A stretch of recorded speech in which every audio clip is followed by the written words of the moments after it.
You're listening to the Next Team podcast.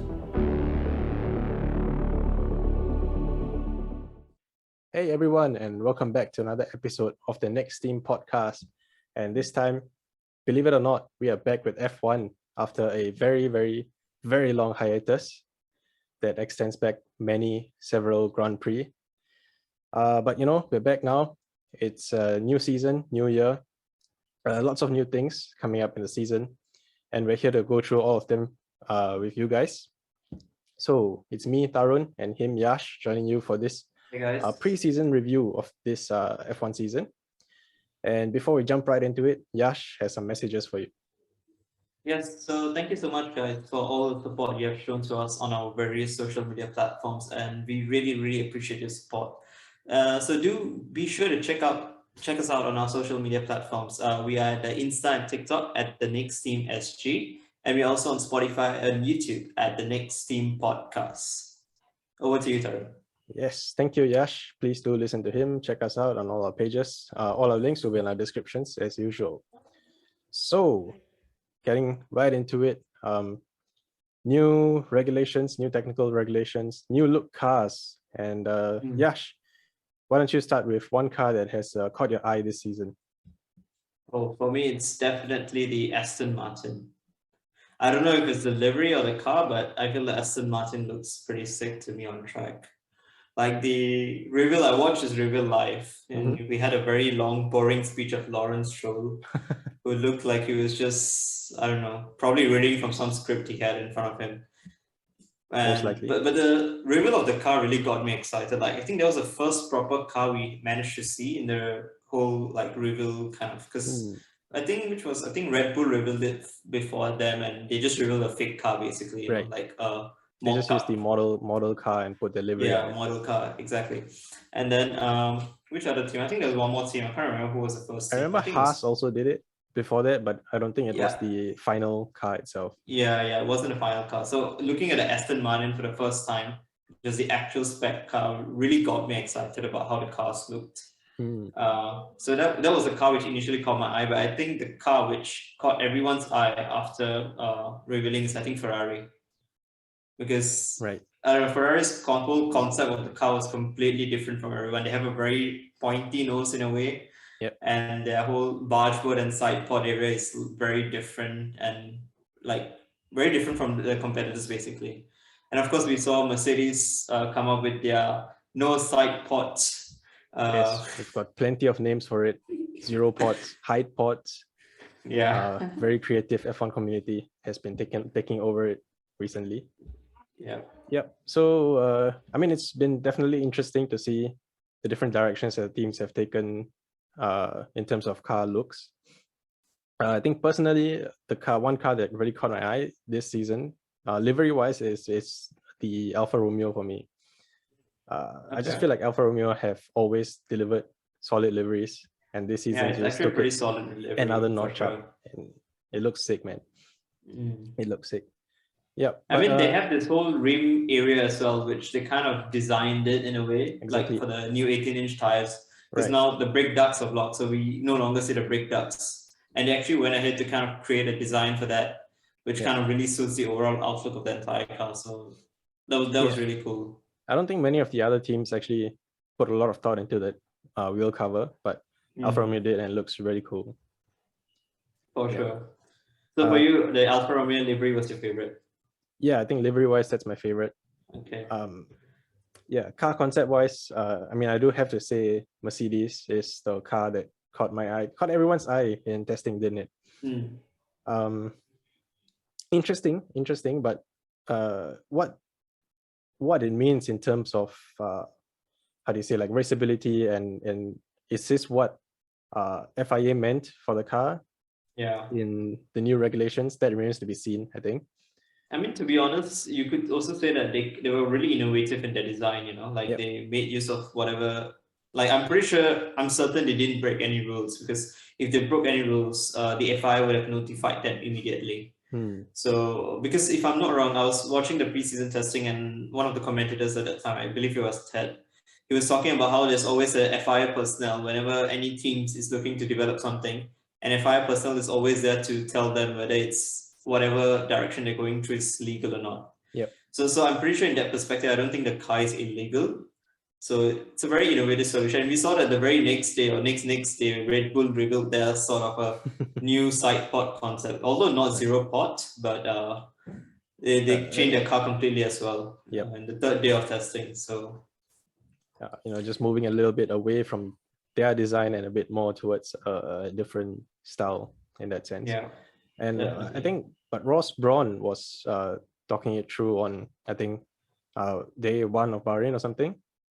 And the main concern for them is whether this design is going to be affecting the raceability of the car. Yes. Yep. And whether the following of the car behind is going to be affected.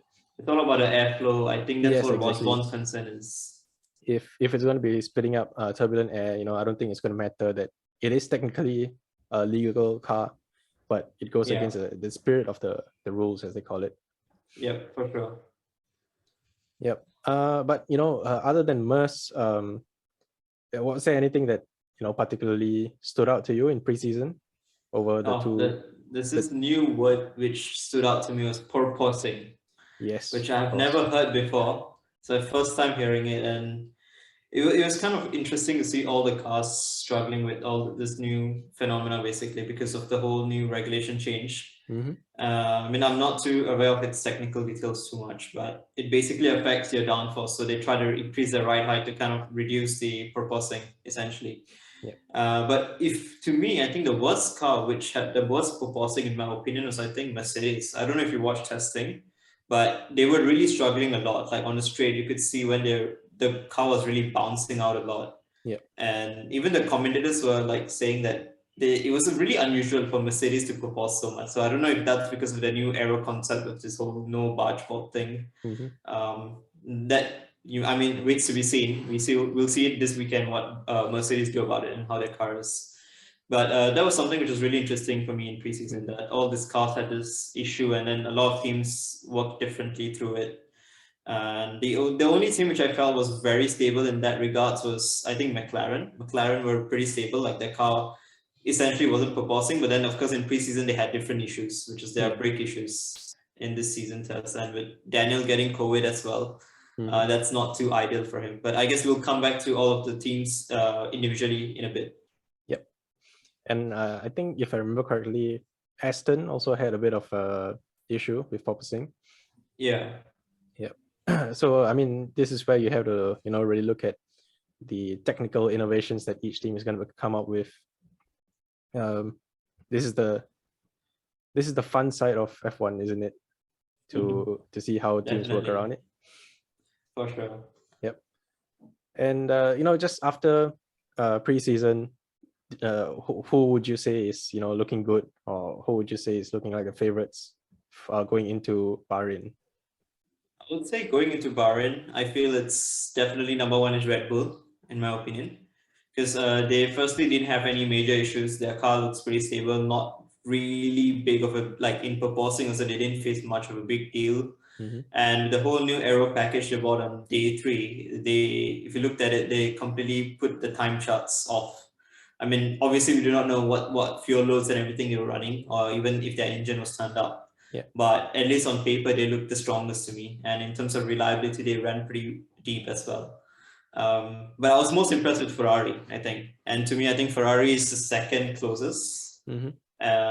I mean, they were basically the team which had the best reliability. They had 0 issues throughout the 6 days essentially of testing. Yep. And they ran the most laps out of everyone else. And they were pretty quick as well. Like I think to me, they looked at least second quickest. But obviously we'll see on, when the Bahrain GP comes around, if they're actually that quick. Yep. Because with Ferrari, one thing you can be certain is you can never trust them. Because one day they'll be exceptional and the next day they'll suddenly, fall back. Right. So, let's see. I guess it's really interesting because Ferrari, I feel, made a huge step forward. And they have, last season they were fighting with McLaren for the 3rd spot. And I feel this season they have genuinely made that step to fight with the top guys. But how much can they fight with the top guys? That remains to be seen, honestly.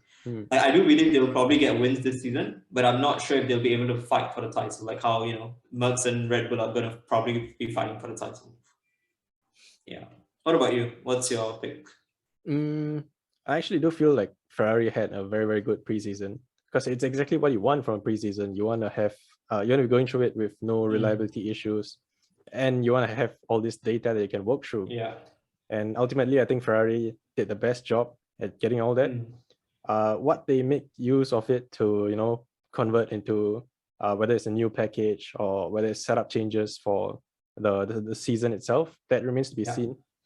But yeah, personally, I feel like Ferrari they came out of preseason with the best results, and Red Bull following pretty closely behind.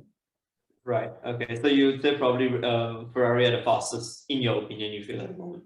Yeah, I think maybe not fastest, but definitely they had the best preseason in overall. Okay, fair enough. And admittedly, I am pretty worried about Mercedes. But okay, let's be honest, they usually stand back a lot in preseason testing. Yes, so. I mean, of course, I'm aware of that, but sandbagging, if it's just like, it's a slower car, that is understandable. But when this kind of issue is generally, it's not something that a team expects, from what I've heard, at least from like commentators and technical directors. It's not something that you plan for. So it's hard to use that as a sandbagging component. If Mercedes really did use porpoising as a sandbagging component, I mean, freaking hats off, man. That is insane. But it's slightly worrying. I wouldn't be too worried because it is Mercedes after all.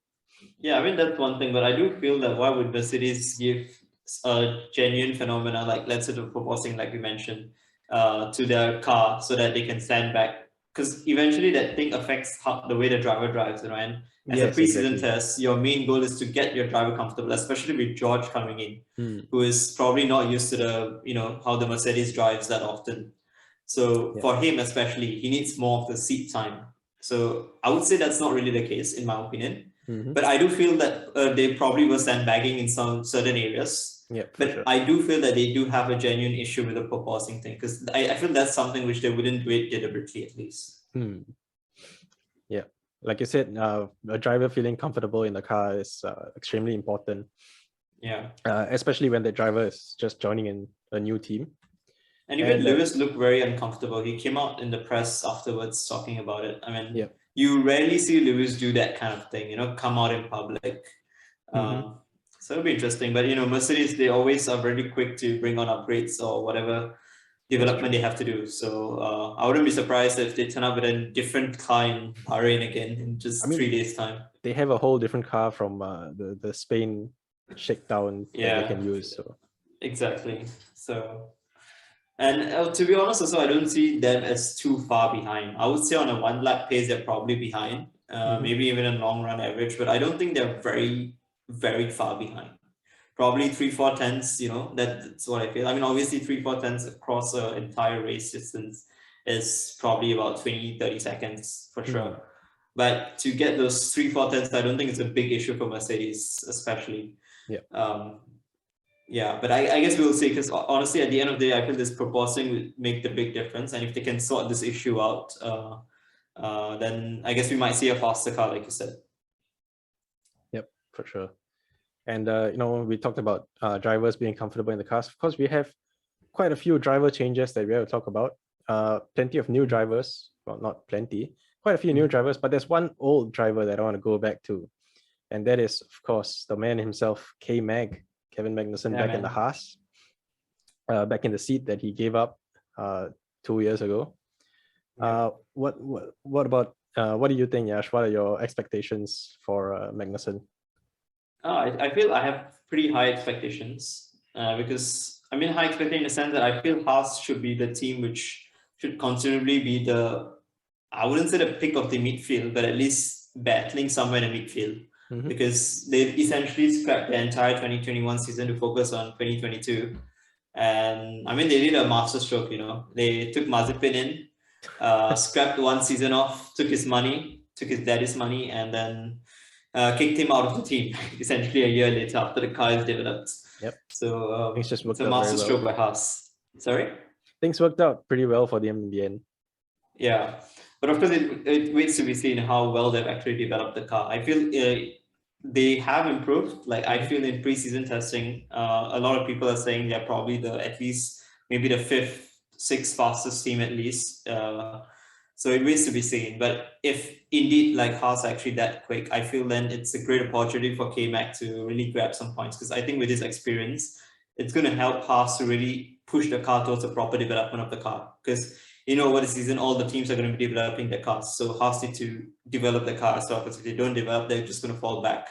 Yep. So I feel K-Mac is going to be vital with all the experience he has, and he knows all the people in the garage as well. So that's very true. As a team cohesion perspective, I feel the best decision Haas could have gone for, getting K-Mac in, and it's going to help young Mick as well. Mick is finally going to have a proper driver to benchmark himself against. And that's going to push him to do better as well. And I feel the future looks really bright for Haas. But that's, of course, if their car is actually what it's said to be. So I guess we shall see in the Bahrain GP where their car actually stands. But I feel expectations at Haas should be quite high for this season. Yep. I mean, that would definitely make sense. I mean, they did spend one entire year working on this car. Exactly. As compared to their closest rival. So you would expect that they have some sort of an edge. And let's forget now, they had more wind tunnel testing and everything because of all the new cost caps. Right. So essentially they have the advantage of, trialing more aero components, a lot more, whatever the stick people do in the F1 world. So that's a benefit for them as well. Yep. Exciting times ahead for Haas. And another driver who F1 has kind of gone back to is, of course, Williams taking in Alex Albon. What are your thoughts after his preseason? To be honest, I can't really say much, because to me, I feel apart from the livery looking very stunning in the Williams, nothing really much impressed me about the Williams in preseason, to be honest. They were facing a lot of very good preseason. Yeah, I mean, in terms of reliability, they were okay, I think. But in terms of pace-wise, they weren't really anywhere. Like, they didn't set me, off the charts. Like, Haas, I think in day 2 or even day 3, they were like second or first. I think day 2, they were first. And then day 3, they were, I think, second or third fastest, something like that. But that's, of course, they had the extra running because of their own freight delays. So they had optimal running conditions in the nighttime. So, I mean, obviously that's one of the things to take note of, but still it's pretty impressive from, Haas perspective, So I didn't see any of those kind of sort with Williams. And I realized they were facing a lot of the front locking issue as well. Like, especially into turn 10, the downhill left-hander, you're always seeing Latifi or even Albon locking up quite a bit. Right. So maybe there's some issue with the car in the front, or maybe under heavy braking.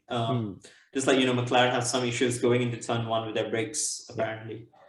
So I guess it waits to be seen. It could be that Williams were just probably sandbagging as well, and then suddenly in Bahrain they'll be ultra quick. Who knows? They learn from their engine providers.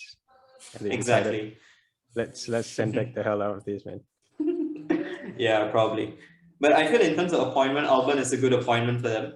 And I feel it's definitely right for them to keep Latifi, because I feel Latifi is underrated driver in my opinion. He's never had the chance to shine personally, so that's one thing. But with the young gun of Albon, and we know Albon's really quick, really talented, so it gives him the platform to get his F1 career back on track, because it's not been easy, of course, after being dropped from Red Bull program.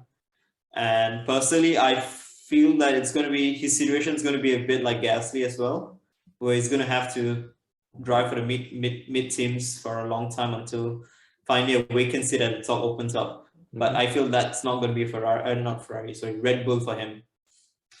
That's my personal opinion of it. But in F1 world, never say never. When you might go back, nobody expected Magnussen to come back to Haas. Right. So yeah, never say never, I guess. Yeah, I mean, of all the names that were in the mix for the Haas seat, Magnussen was not one of them.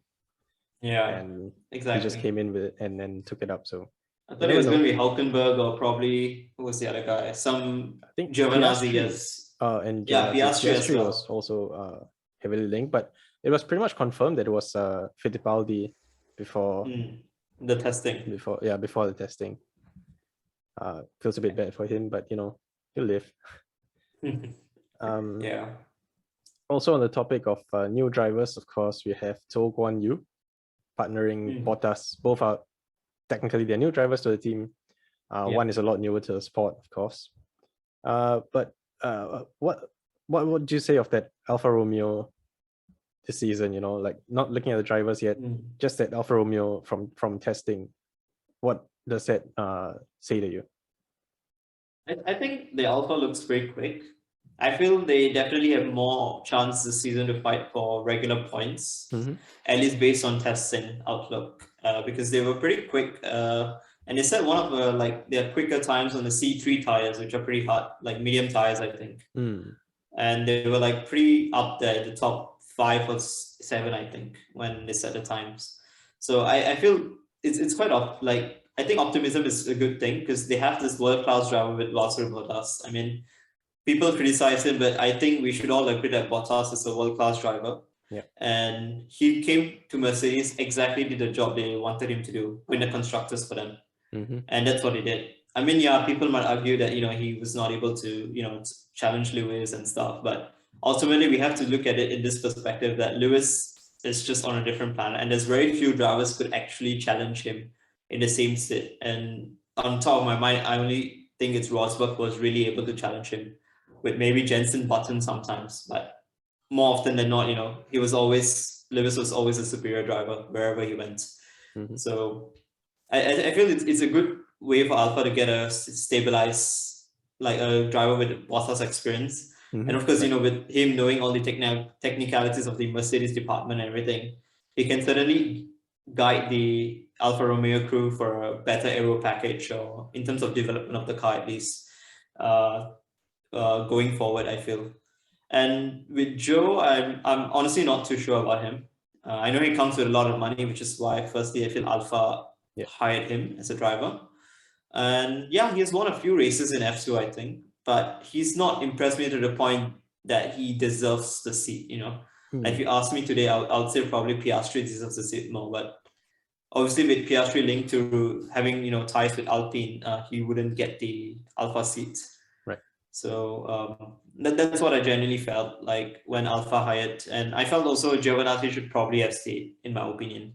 I felt he's a really underrated driver, in my opinion. Yeah, that's true. So I was quite disappointed to see him go, but I guess sometimes you need the money to survive. So cash is king, as they say. Of course. And I mean, in the end, if he does prove to be a decent driver, then definitely it's going to be looking like a good deal for Alpha. For sure. Yep. I mean, let's not take anything away. Like all these drivers, like for example, we'll talk about Stroll being the coming in with the Daddy Stroll money. Yeah. And all that thing, but let's admit Stroll is a class driver for a midfield team. He might not be the quickest on one lap pace, but he's got exceptional racecraft. And we always see him like from the back of the grid coming to the front and scoring some decent points. So I feel like drivers like Stroll have proven themselves over time that they deserve to be in Formula One instead of that daddy's money kind of a concept. Whereas like you look at Nikita and you look at Joe. These people have not proven themselves yet. So, I mean, of course, to prove themselves, you need to be given a chance. So I'm glad that Joe's getting a chance. Although I would not have liked it to come at the expense of Antonio because I do have a soft feeling for him personally. But yeah, I guess we wait to see. I mean, if he does prove himself, like you said, then it could prove to be a steal for Alpha. Yeah, of course. And, still on the topic of new drivers, of course, we do have to talk about George Russell. Big expectations for him this season, I would say. What do you think, Yash? Do you expect a lot from him? I would say, I mean, the hype with George, when George first came into F1, the hype everyone had around him. Oh, F2 world champion, really quick one lap pace and everything. And of course, when he had that one-off drive in Bahrain, was it? No, it was the Outer Grand Prix, isn't it? Yeah, it was Sakir. Yeah, the Sakir Outer Grand Prix. Yeah.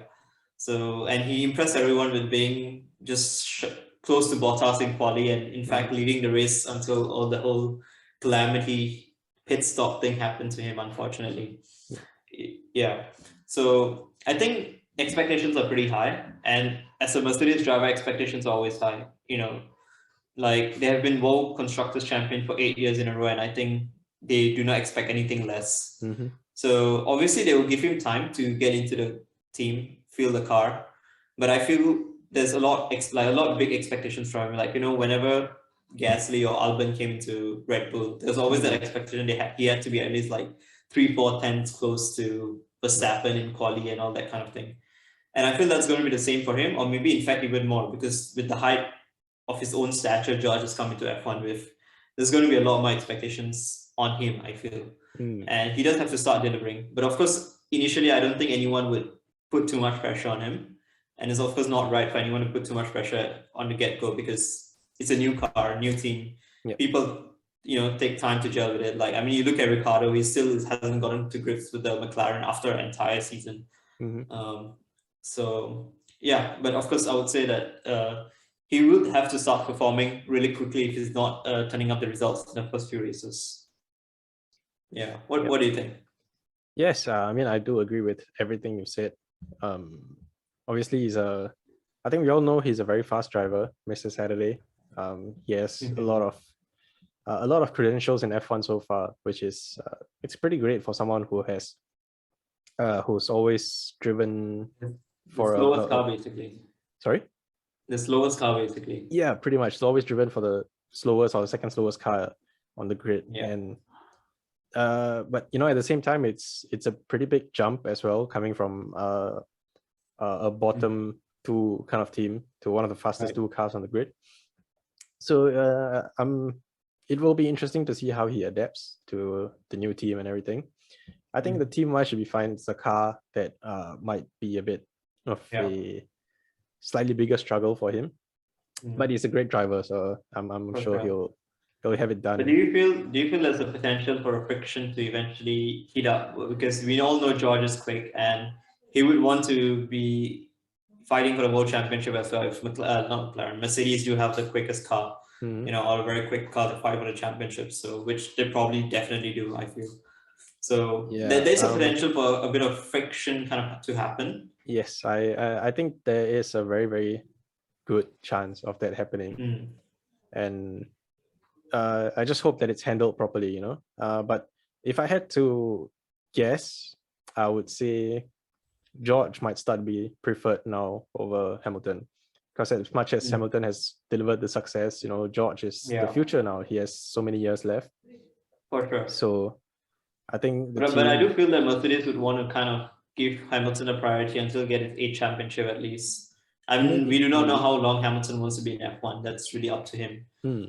He could retire at the end of the season or 2-3 seasons down the road. Who knows? True. So I feel he would want to win the 8th championship so that he would be statistically the greatest driver of all time for sure. And to be honest, I still feel people argue a lot about Hamilton not being like, oh, he's always got on the fastest car and stuff. But even despite having the fastest car, I mean, look at Bottas, So, I mean, I think personally, Hamilton is the greatest driver of all time. And what he has done this generation is something exceptional. And I mean, come on, he literally put so much pressure on Rosberg that Rosberg had to retire at the end of winning the championship. So, yeah.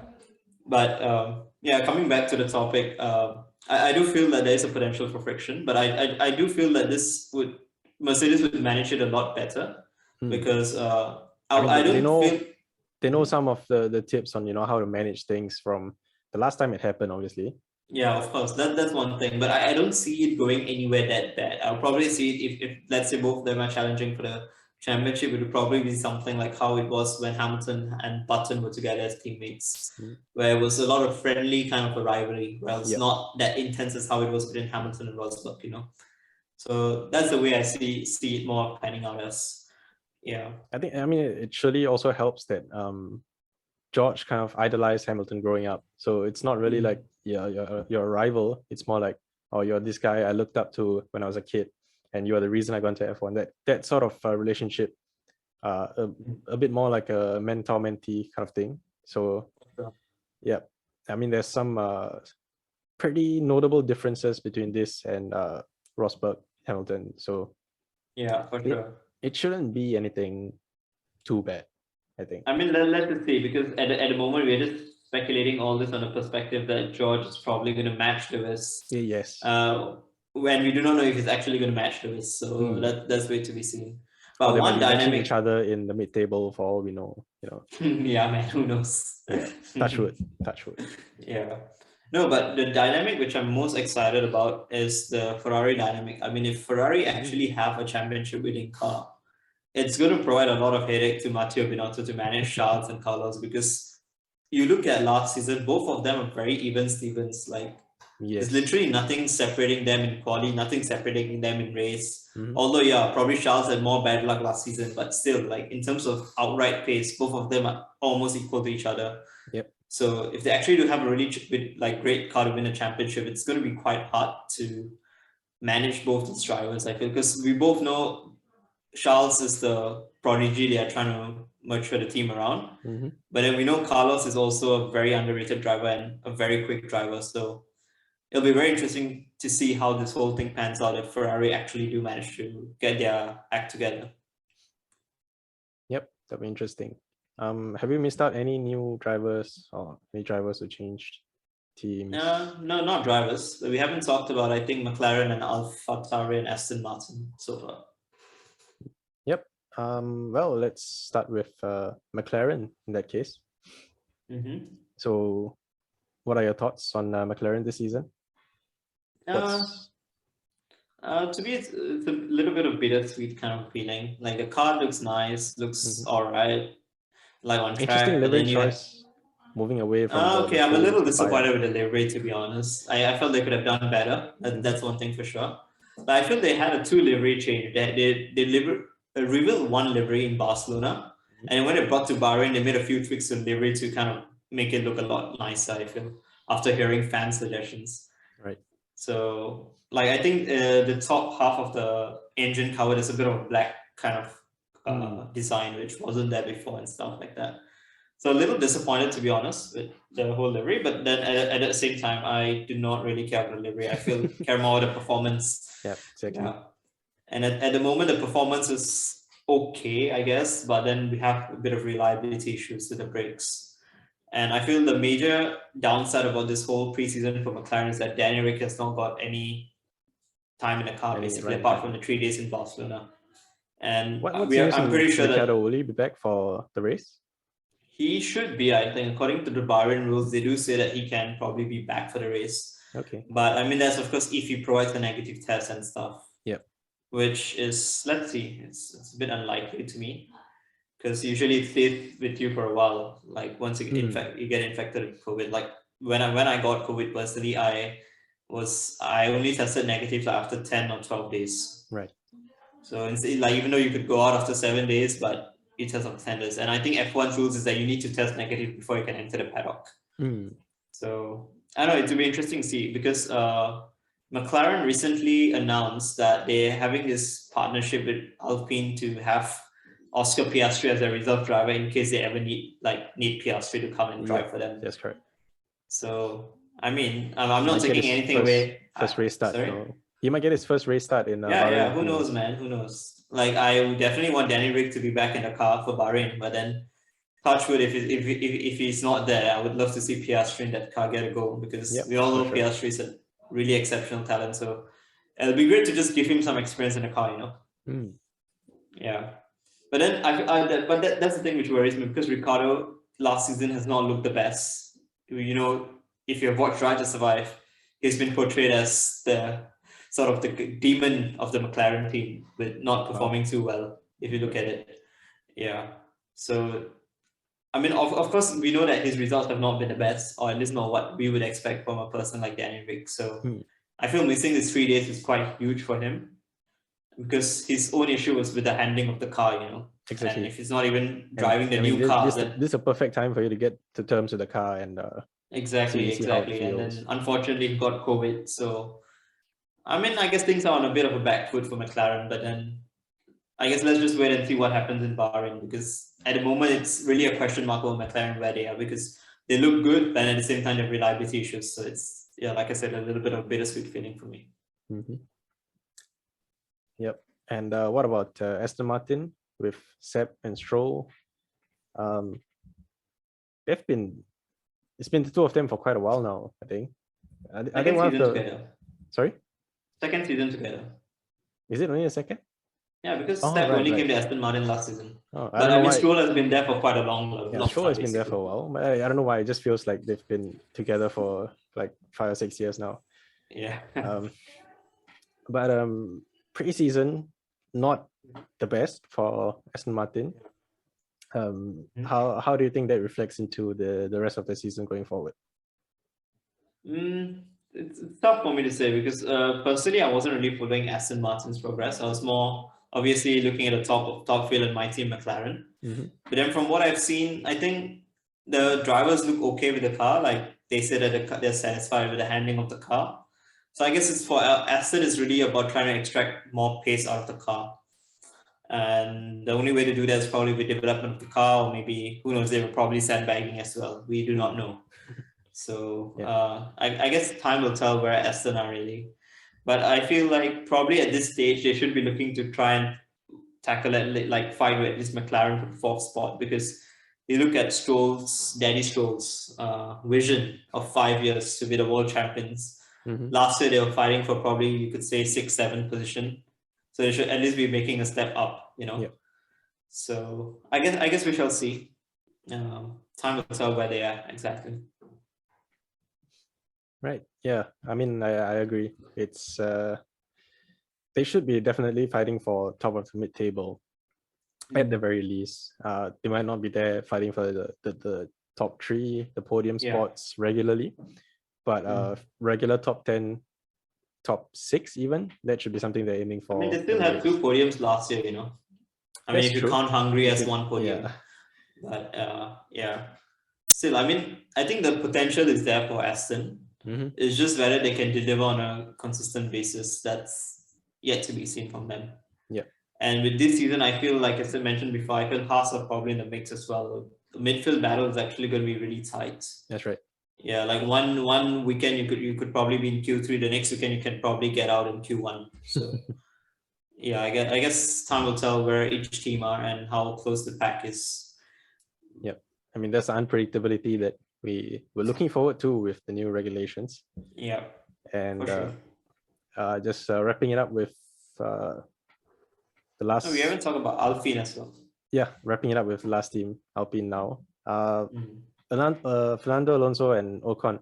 I have to say these guys are kind of like an underrated duo at this point, because they're actually one is a world-class driver. We all know Alonso, how good he is, and the other is just he quietly gets the job done, and sometimes he goes under the radar. Of course, his race win was very famous, but in most races he tends to be a bit more subtle, a bit more sublime, but he still gets the job done. And I think that's going to be a really big both of those drivers have their strengths, which are going to be really big for Alpine to deliver this season. In midfield, I would expect. I'm not too hopeful of them finishing too high yet, but I think they will regularly break into the top 6, top 5 maybe. What about you? I mean, I feel Alpine are a team which have high expectations of themselves. And I think as a team unit itself, like they have a lot of resources to actually succeed, but they are unable to extract the maximum out of the resources they have.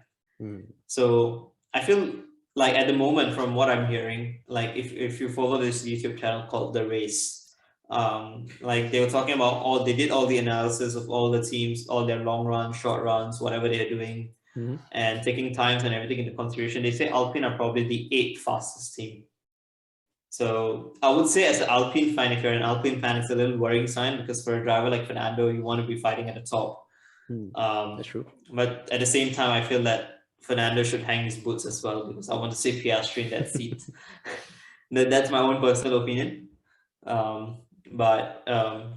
Yeah, I would say expectations-wise, Alpine should definitely be at the midfield as well, like fighting for the top spots for the midfield at least. But yeah, like I've been saying this for the trillionth time in this episode, that the thing about a midfield is that it's just so tight that you cannot predict which positions are going to be what. Yep. And we haven't even mentioned AlphaTauri yet as well. So yes, of course.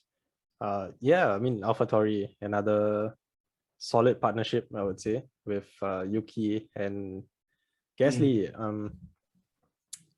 I don't know. It's always a bit hard for me to call AlphaTauri because okay, Gasly, I will say, he delivers pretty regularly. He drives well consistently. yeah. But Yuki, I mean, in last season he was just a bit of an unknown quantity in many races. I mean, he was quite disappointing as a first season for him, Right, and I mean, he also set a pretty high standard with preseason last year and the opening in racing Bahrain, yeah. And maybe that was the issue for him last year. Just set it kind of a bit too high. But going into this year, now that he has the whole of that season under his belt, what would you say is a reasonable target for Yuki? I feel for Yuki, it's really about trying to match Gasly. Like, I do not expect him to match Gasly maybe in terms of racecraft. But I feel in terms of raw pace, I think that's what Yuki was brought in for. I think everyone knew Yuki. Yuki. Yeah. Yeah, like everyone knew Yuki for his speed, Like, I feel in the lower categories, he wasn't really winning, but he showed really exceptional pace in general. Yeah. So I feel he should at least be matching his teammate. Like right now, he's just making a lot of mistakes here and there. And I guess as a first season, you could try and say, okay, fine. You're a rookie driver, it's fine to make mistakes. But now it's a season he really has to start showing up and show that he has learned from his mistakes.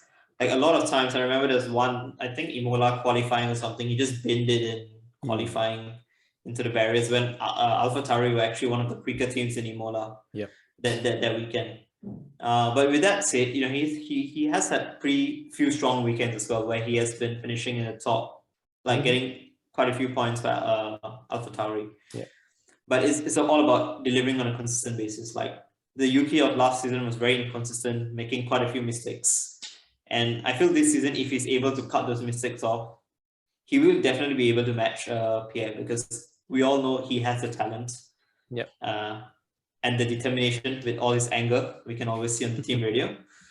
He just got to, make less mistakes, and I'm pretty sure he will have a lot better second season this time around.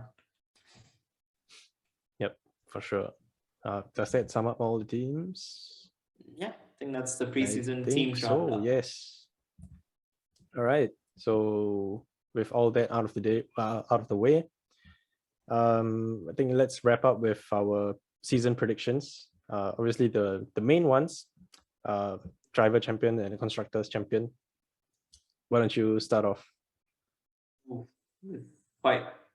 It's really hard, because right now we do not know any orders. It's just too early to tell anything. It's too early to tell, but I would still want to keep my money on Max being a world champion one more time. I probably feel that Lewis is going to be there as well again. Mercedes, as we all know, they'll always fight and bring the car up, even if, let's say, the first few races, it's not quite up there. So you can never doubt Mercedes on this part, unless something horribly goes wrong. Then, like I said, we might see them battling for 5th and 6th position. Then who knows? Yep. But I don't think realistically that's going to happen. But let's not forget the Ferrari as well, with their pace. So honestly, I'm just listing all the teams again. I'm not giving you a definite answer who's going to be a champion. Yeah, we just listed the top 3 teams so far. Yeah, exactly. But if you ask me who I want to be a champion and who I arguably see as being a champion, it's definitely Max Verstappen. Right. At the time being, at least. You ask me again after the Bahrain GP, then I'll be able to tell maybe if my opinion changes. But I highly doubt that Red Bull are going to be anywhere apart from fighting for the top spots. So yep. Yeah. That's true. I'm still going to be putting my money on Lewis Hamilton winning number 8 for sure. And I mean, to be honest, I wouldn't mind Lewis winning number 8. Like, I'm just being like, for me personally, according to what I see, I feel Max is going to be the champion. But at the same time, I would love Lewis to. Sorry? No, I mean, it's definitely reasonable because given how consistent he was last year and how so far preseason testing has gone, obviously it means nothing. Testing times mean nothing. But if even if it was representative of like 0.001% of season performance, I think Red Bull are definitely up there in the lead. So yeah, for sure. It's very reasonable to think Max is gonna win, and I think equally reasonable to say Lewis is gonna win. Yeah, for sure. But I do want to give a shout out. I made this prediction last season that Mazepin would win the World Driver Championship. So, although Mazepin's no longer in F1, I would say maybe, who knows, if Haas suddenly have this miraculous car, which they probably have been sandbagging this whole preseason, we might see another Schumacher on the championship board, and who wouldn't love that? Yeah. But I'm living in a fantasy world right now, so.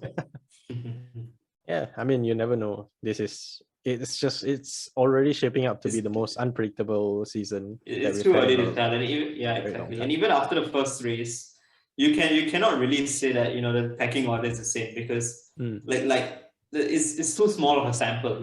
It's just one sample size, so it's too early to even after the race to say that maybe this team is at the top for sure. I mean, you can essentially expect that teams will be sandbagging through FP1, FP2. And then just unleash a new car in quali, and just unleash their whole package in quali, basically. Yeah, I mean they really might. Who knows? Just one last thing. Who do you think is going to be a surprise package this season? Could be a driver or could be a team. How about you go first? I need time to think about this. Oh, okay. If I go first, I am going to say I think Valtteri Bottas is going to prove a lot of people wrong. Okay. That's a good shout. Yeah, I think he looks comfortable in the car, and obviously we all know he's a very talented driver. I think he can land quite a few good finishes at the top level. Okay, that's a good shot. If you ask me, I would probably want to go for, who should I go for? I was going to say Danny Rick, but then he's not really a surprise package, But the reason why I would say I want to go with Danny Rick is because he has to prove a lot of people wrong again. Because the whole way last season is gone, he was, beaten by Norris by a mile, a driver of his stature, So I feel like he doesn't have to prove who he is, but he has to prove himself in the McLaren car. Right. Which is why I feel that this season, I don't know, something might click in Danny Rick. He gets his, honey badger mojo back, and diving down the inside of everyone left, right, center. So it'd be good to see that again. So my shout is for Danny Rick as not a surprise package, but someone who's probably going to raise his levels and compete at the very top. Yep, for sure. That'll be nice to see. The old honey badger back to his old form that he was at. Yep. But I think that just about wraps up our 2022 F1 season preview. Thank you guys for watching if you've lasted this long, and we're really looking forward to this season. It's going to be very unpredictable. It's going to be pretty crazy, I think, and we hope to update you guys regularly as well. Yes, and we do hope to upload a lot more regularly this season. But we will see how things go with our scheduling and everything. But that's it from me, Tarun, and him, Yash, for this episode. Hopefully we'll catch you all again soon with another F1 episode. And in the meantime, please do check out our other sports. We do talk about football. We do talk about cricket. If you're interested in any of those, you can check us out on Spotify and on YouTube. We're on both these places as the Next Team Podcast. And also do follow us on Instagram for all our latest updates. And we're there at the Next Team SG.